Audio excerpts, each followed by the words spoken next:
আপনার সময় 15 মিনিট।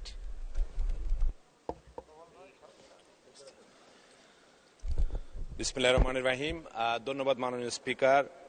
আজকে মহান জাতীয় সংসদে সম্পূরক বাজেট বক্তৃতা আমাকে সুযোগ দেওয়ার জন্য বক্তব্যের শুরুতেই আমি শ্রদ্ধাভরে স্মরণ করছি বাঙালি জাতির জনক বঙ্গবন্ধু শেখ মুজিবুর রহমানকে, যার জন্ম না হলে এই জাতির সৃষ্টি হতো না, আর আজকে এই মহান জাতীয় সংসদে দাঁড়িয়ে আমি বক্তব্য দেওয়ার সুযোগ পেতাম না। একই সাথে শ্রদ্ধাভরে স্মরণ করছি মহীয়সী নারী যিনি টঙ্গিপাড়ার খোকাকে প্রতিষ্ঠিত করেছিলেন, বঙ্গমাতা বেগম ফজিলাতুন্নেছা মুজিব। 75-এর 15ই আগস্টে বঙ্গবন্ধু পরিবারের যারা শহীদ হয়েছেন, 1971-এর মহান মুক্তিযুদ্ধের বীর শহীদান এবং 1975 সালের 3রা জানুয়ারিতে জেলখানায় নিহত জাতীয় 4 নেতা সহ গণতান্ত্রিক আন্দোলনের সকল শহীদদের। মাননীয় স্পিকার, সম্পূরক বাজেট নিয়ে আলোচনা যাওয়ার আগে আপনার মাধ্যমে বঙ্গবন্ধু কন্যা শেখ হাসিনাকে অভিনন্দন জানাই। বঙ্গবন্ধু কন্যা 1981 সালে বাংলাদেশে এসেছিলেন। বাংলাদেশে এসে আওয়ামী লীগের মতো একটি ঐতিহ্যবাহী দলের হাল ধরেছিলেন বলেই আওয়ামী লীগ বারবার ক্ষমতায় এসেছে। আর এই বঙ্গবন্ধু কন্যা জননেত্রী শেখ হাসিনার হাত ধরেই আজকে বাংলাদেশ মধ্যমায়ের দেশে পরিণত হয়েছে। আজ বাংলাদেশ আওয়ামী লীগ 75 বছরে পার করেছে। প্লাটিনাম জয়ন্তী আমরা পালন করছি। এই 75 বছর বয়সী আওয়ামী লীগে 43 বছর টানা সভাপতির দায়িত্ব পালন করেছেন বঙ্গবন্ধু কন্যা জননেত্রী শেখ হাসিনা। আর তার হাত ধরে এই আওয়ামী লীগ আজকে এশিয়ার মধ্যে সর্ববৃহৎ এবং জনপ্রিয় দলে পরিণত হয়েছে। গণতন্ত্র, বাক স্বাধীনতা, বাংলাদেশের স্বল্পোন্নত দেশ থেকে উন্নয়নশীল দেশের মর্যাদা পেয়েছে। শেখ হাসিনার শাসনামলে আর্থ সামাজিক খাতে দেশে অভূতপূর্ব অগ্রগতি অর্জন করেছে। বাংলাদেশ স্বল্পোন্নত দেশ থেকে উন্নয়নশীল দেশের কাতারে অন্তর্ভুক্তিকরণ, নিজস্ব অর্থায়নে পদ্মা সেতু নির্মাণ কাজ সম্পন্ন হয়েছে। ঢাকায় মেট্রো রেল চালু হয়েছে, পাতাল রেলের কাজ শুরু হয়েছে। আজকে এলিভেটেড এক্সপ্রেসওয়ে আমরা ব্যবহার করছি বঙ্গবন্ধু কন্যা জননেত্রী শেখ হাসিনার কারণে। ঢাকার সাথে রাজধানী ঢাকার সঙ্গে বেশ কয়েকটি জেলা শহরের সংযোগ সড়ক 4 লেনে উন্নীত করা হয়েছে। গত কয়েকদিন আগে আমি পররাষ্ট্র মন্ত্রণালয়ের সংসদীয় কমিটির সাথে কর্ণফুলী টানেল দেখে এসেছি। বঙ্গবন্ধু কন্যার হাত ধরেই সেই কর্ণফুলী নদীর তলদেশে টানেল নির্মাণ হয়েছে, মাথারবাড়িতে বহুমুখী প্রকল্প হয়েছে। মাননীয় স্পিকার, জাতির পিতা বঙ্গবন্ধু শেখ মুজিবুর রহমানের সুযোগ্য কন্যা জননেত্রী শেখ হাসিনা টানা 4র্থ মেয়াদে ক্ষমতায় এসে গত 6 জুন 21 বারের মতো বাজেট দিয়েছেন। সরকার প্রধান হিসাবে এই বাজেট আর কেউ দিতে পারেনি। একই সঙ্গে আওয়ামী লীগ নেতৃত্বাধীন সরকারের 25তম বাজেট। বঙ্গবন্ধু কন্যা শেখ হাসিনা ক্ষমতায় আছেন বলে গত 6 জুন সুখী, সমৃদ্ধ, উন্নত ও স্মার্ট বাংলাদেশের বিনির্মাণে অঙ্গীকার শিরোনামে 2024-2025 অর্থ বছরে বাজেট পেশ করেছেন আমাদের বর্ষিয়ান নেতা অর্থমন্ত্রী আবুল হাসান মাহমুদ আলী। এবারে বাজেটের আকার 7,97,000 কোটি টাকা। স্বাধীনতার পর প্রথম বাজেটের আকার ছিল 786 কোটি টাকা। বিএনপির আমলে সর্বশেষ বাজেট ছিল 62,000 কোটি টাকা। আর তত্ত্বাবধায়ক সরকারের আমলে বাজেট দিয়েছিলেন 68,000 কোটি টাকা।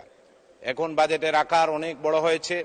সুখী, সমৃদ্ধ, উন্নত, স্মার্ট বাংলাদেশের বিনির্মাণে অঙ্গীকার নিয়ে প্রণীত এই বাজেট 4র্থ শিল্প বিপ্লবের প্রেক্ষাপটে কৃত্রিম বুদ্ধিমত্তার মতো যুগান্তকারী বিভিন্ন প্রযুক্তি, মানব সম্পদ উন্নয়নের মাধ্যমে স্মার্ট নাগরিক, স্মার্ট অর্থনীতি, স্মার্ট সরকার ও স্মার্ট সমাজ ব্যবস্থা গড়ে তোলার অঙ্গীকার করা হয়েছে।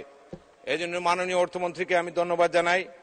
এবারের বাজেট ঘোষণার মাধ্যমে 2041 সালের মধ্যে স্মার্ট, সমৃদ্ধ, সুখী বাংলাদেশ গড়ে তোলার প্রত্যয় ব্যক্ত করা হয়েছে। মধ্যমেয়াদী সামষ্টিক অর্থনীতি নীতি বিবৃত দলিল বাজেট বক্তৃতার সাথে পেশ করা হয়েছে।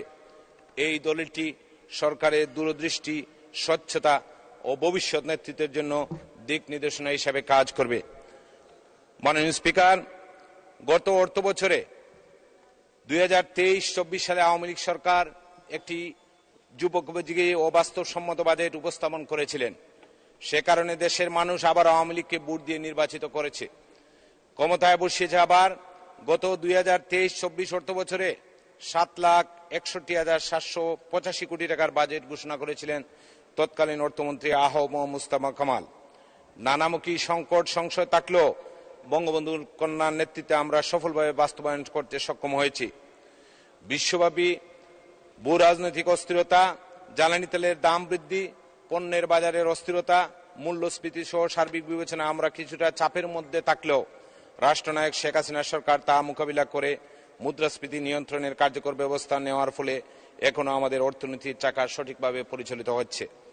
এর পাশাপাশি সরকারের ব্যয় কৃচ্ছ্রতা সাধন এবং আভ্যন্তরীণ উৎস থেকে রাজস্ব আহরণের নীতি ব্যাপকভাবে 2023-24 অর্থবছরের আয় ব্যয় নির্ধারণে বাস্তবধর্মী ফল দিয়ে সক্ষমতা দেখিয়েছে। তাই সার্বিকভাবে মাননীয় অর্থমন্ত্রী কর্তৃক প্রস্তাবিত 2023-24 অর্থবছরের সম্পূরক বাজেট আমাদের সকলের সমর্থন পাওয়ার দাবিদার। 2023-24 অর্থবছরের আয় ব্যয়ের বাস্তব অবস্থা নিরিখে মূলত 3টি মোটা খাতে সংশোধনের প্রস্তাব মাননীয় অর্থমন্ত্রী 2023-24 অর্থবছরের সম্পূরক বাজেটে উপস্থাপন করেছেন। এখানে একটি কথা উল্লেখ করতে হবে, কারণ এটি আওয়ামী লীগ সরকার, আর আওয়ামী লীগ সরকার ক্ষমতা আসলেই দেশের মানুষ উন্নয়ন হয়। আমাদের ভুলে গেলে চলবে না যে বিএনপি জামাত জোটের সময় হাও ভবনের নামে খুলে সেখানে কমিশন বাণিজ্যের নামে হাজার হাজার কোটি টাকা লুটপাট করা হয়েছিল। আওয়ামী লীগ দেশের জন্য, মানুষের কল্যাণের জন্য কাজ করে। মাননীয় স্পিকার, গত 6 জুন অর্থমন্ত্রী সম্পূরক বাজেটে 3টি গুরুত্বপূর্ণ প্রস্তাব দিয়েছেন। এগুলো এখন আমি উল্লেখ করছি। যে বিষয়টি নিয়ে আলোচনার প্রয়োজন বলে মনে করছি, প্রথমত রাজস্ব আয় 12.26% প্রবৃদ্ধি ধন্যবাদ প্রাপ্তির দাবিদার হলেও মূল বাজেটে লক্ষ্যমাত্রা 22,000 কোটি টাকার কম অর্জিত হয়েছে। আগামী অর্থবছরে রাজস্ব আয়ের প্রাক্কলিত লক্ষ্যমাত্রা অর্জনের জন্য সংশ্লিষ্ট কর্মকর্তাদের আরও যত্নবান হওয়া প্রয়োজন। কর আদায়ে ব্যক্তিগত যোগাযোগ পরিহার করে অটোমেশন কার্যক্রমকে ব্যাপকভাবে সম্প্রসারণ করা প্রয়োজন। এতে করে রাজস্ব আদায় ও স্বচ্ছতা পাবে বলে আমি বিশ্বাস করি। এছাড়াও কর আদায়ে করের পরিমাণ বা হার না বৃদ্ধি করে করের পরিধিও ব্যাপকভাবে বাড়াতে হবে। এ ব্যাপারে আমরা এখনো পার্শ্ববর্তী দেশগুলো থেকে অনেক পিছিয়ে আছি। পার্শ্ববর্তী দেশগুলো থেকে আমাদের শিক্ষা নিতে হবে। আমাদের কর দেওয়ার প্রবণতা আরও বাড়াতে হবে। মাননীয় স্পিকার, দ্বিতীয়ত সরকারি ব্যয় স্বচ্ছতা কুচ্ছতা সাধনের সময় উপযোগী পদক্ষেপের ফলে সংশোধিত বাজেটে 47,367 কোটি টাকা হ্রাস করার প্রস্তাব করার ফলে 7,14,418 কোটি টাকার প্রস্তাবের মধ্যে তার প্রতিফলন ঘটেছে। এছাড়াও বার্ষিক উন্নয়ন কর্মসূচির সংশোধিত সম্পূরক বাজেটে 18,000 কোটি টাকা হ্রাস করার প্রস্তাব করা হয়েছে। সরকারের এ ধরনের পদক্ষেপগুলো মুদ্রাস্ফীতি নিয়ন্ত্রণে ব্যাপক ভূমিকা রেখেছে। আগামী দিনগুলোতেও সরকারি ব্যয়, বিশেষ করে সরকারি কর্মকর্তাদের খরচ এবং প্রকল্প ব্যয় প্রাধিকার নির্ধারণ করে এগিয়ে যেতে হবে। আরেকটি বিষয় লক্ষণীয়, প্রকল্প নিলেই নতুন নতুন একাধিক গাড়ি কেনা হয়। এই একাধিক গাড়ি কেনার প্রবণতা থেকে বের হতে হবে। মাননীয় স্পিকার, একটু আগে আমাদের সংসদ সদস্য, যিনি আগে মুখ্য সচিব ছিলেন, আবুল কালাম আজাদ, একটি বক্তৃতায় তার বলেছেন যে আমরা জুন মাস আসলেই দেখি যে আমাদের উপজেলা এবং জেলা লেভেলের কর্মকর্তারা কিভাবে টাকা তুলে রাখবেন, কিভাবে তড়িঘড়ি করে কাজ শেষ করবেন, সেই লক্ষ্যে কাজ করেন। এবং অনেক টাকা আমরা এডিবির দেখি যেগুলা এই কর্মচারীরা সেগুলো অনেক মন্ত্রণালয়ে বাস্তবায়ন করতে পারে না। আমরা এখান থেকে উত্তরণ থেকে বের হতে হবে। বিশেষ করে আমার জেলা সিলেট অঞ্চল, সিলেট বিভাগে যখন বাজেট দেওয়া হয় আমরা শুধু 3 মাস সুযোগ পাই কাজ করার। এই 3 মাসের মধ্যে টেন্ডার প্রক্রিয়া করতে করতে কাজের সময় চলে যায়। পরে তাড়াহুড়া করে সেই কাজের মান ভালো রাখা যায় না। সে বিষয়ে আমার মনে হয় মাননীয় অর্থমন্ত্রী এই বিষয়টি নজর দিবেন। সংশোধিত বাজেটে ঘাটতি অর্থায়নে মাননীয় অর্থমন্ত্রী ধন্যবাদ জানাই।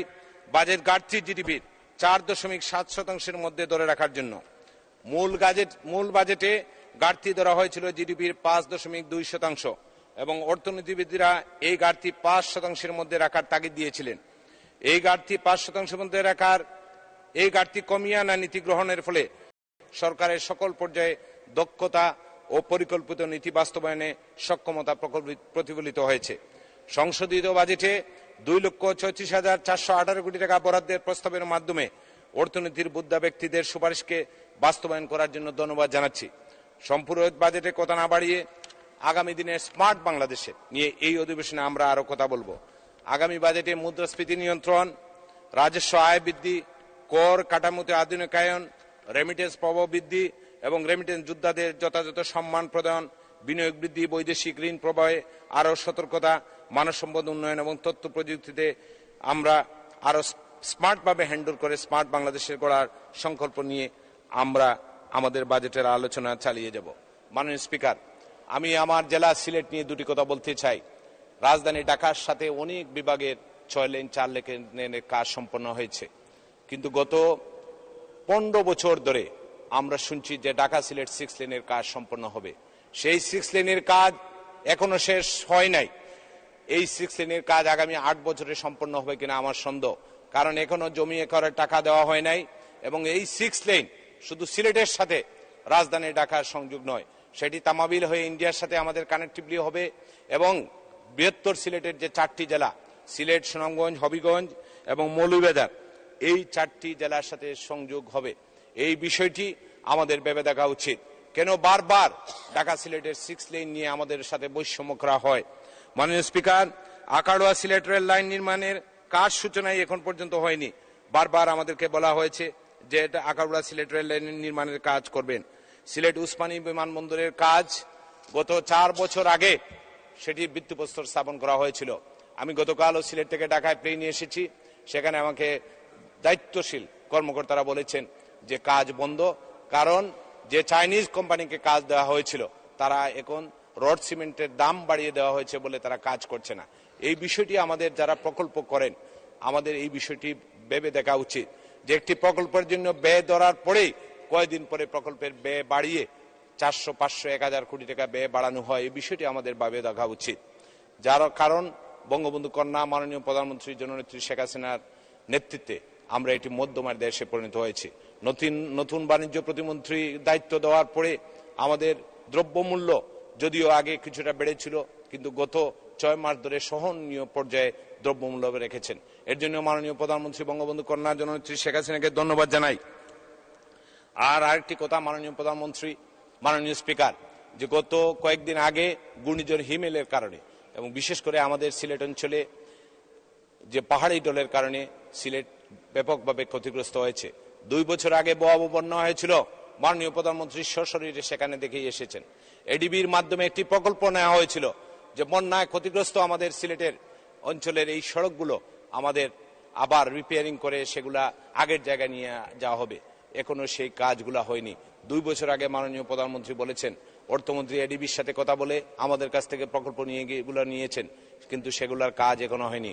আমাদের স্থানীয় সরকার মন্ত্রী অত্যন্ত স্মার্ট একজন ভালো মানুষ, দুইবার আমার নির্বাচনী এলাকায় গিয়েছেন, কিন্তু কেন জানি কোন কারণে সেই কাজগুলা হয়। মাননীয় স্থানীয় সরকার মন্ত্রী মহোদয় আমার নির্বাচনী এলাকায় ফেঞ্চুগঞ্জে গিয়ে দেখেছেন যে কিভাবে সিলেট অঞ্চলে রাস্তাগুলা হয়েছে। একটি রাস্তা 7 ফিট 8 ফিট 8 ফিট রাস্তায় একটি অ্যাম্বুলেন্স ঠিক মতো যেতে পারে না। স্থানীয় সরকার মন্ত্রী সেদিন আশ্বাস দিয়েছিলেন যে এই রাস্তাগুলা বড় করে, বিশেষ করে পর্যটকদের সবচেয়ে আকৃষ্ট করার জায়গা এখন আকালুকি হাওর। এই আকালুকি হাওর সিলেট এবং মৌলভীবাজারের সংযোগস্থলে, সেই আকালুকির হাওর ঘিরে আমাকে স্থানীয় সরকার মন্ত্রী আশ্বাস দিয়েছিলেন সেখানে একটি প্রকল্প নেবেন। উনি বারবার চিফ ইঞ্জিনিয়ারকে, প্রকল্প পরিচালকদেরকে বলেছেন, বলে দেওয়ার পরেও সেখানে কোনো কাজ এখন পর্যন্ত হয়নি। আমাদের মাননীয় মন্ত্রীরা বলে দেওয়ার পরেও কেন কাজগুলা হয় না, সেগুলা আমার মনে হয় এটি ভেবে দেখার সময় এসেছে যে আমাদের যে বৃহত্তর সিলেটের উন্নয়ন নিয়ে আমাদের মাঝে সাথে যেন কোনো বৈষম্য না করা হয়, সেই বিষয়টি ভেবে দেখা উচিত। এই সিলেট বাংলাদেশের একটি প্রাণকেন্দ্র। এই সিলেটের প্রবাসীরা রেমিটেন্স পাঠায়, সেই টাকাগুলা ব্যাংকে থাকে, আমাদের রেমিটেন্স প্রভাব বৃদ্ধি করা হয়, কিন্তু সিলেটের কোনো উন্নয়ন আসলেই সেটা নিয়ে আমরা বিভিন্ন ধরনের তখন অর্থনীতির অবস্থা আমাদেরকে বলা হয়। সিলেটের উন্নয়ন নিয়ে ভবিষ্যতে যেন আমাদের সাথে কোনো বৈষম্য না করা হয়, সেই বিষয়ে এটি দেখবেন মাননীয় স্পিকার। আমি আশা করি আমাদের সকল মাননীয় মন্ত্রীরা আজকে বাংলাদেশে 3টি প্রকৌশল বিশ্ববিদ্যালয় হবে, মাননীয় প্রধানমন্ত্রী করে দিবেন। আমরা আশা করি যে সিলেটে একটি প্রকৌশল বিশ্ববিদ্যালয় করবেন এবং সেই প্রকৌশল বিশ্ববিদ্যালয়টি বঙ্গবন্ধুর নামে, সিলেটে কোনো প্রতিষ্ঠান নেই, বঙ্গবন্ধুর নামে সেই প্রকৌশল বিশ্ববিদ্যালয়টি হয়, এই আশাবাদ ব্যক্ত রেখে মাননীয় স্পিকার, আপনি আমাকে সুযোগ দেওয়ার জন্য আপনাকে ধন্যবাদ জানাচ্ছি। জয় বাংলা, জয় বঙ্গবন্ধু। ধন্যবাদ মাননীয় সদস্য।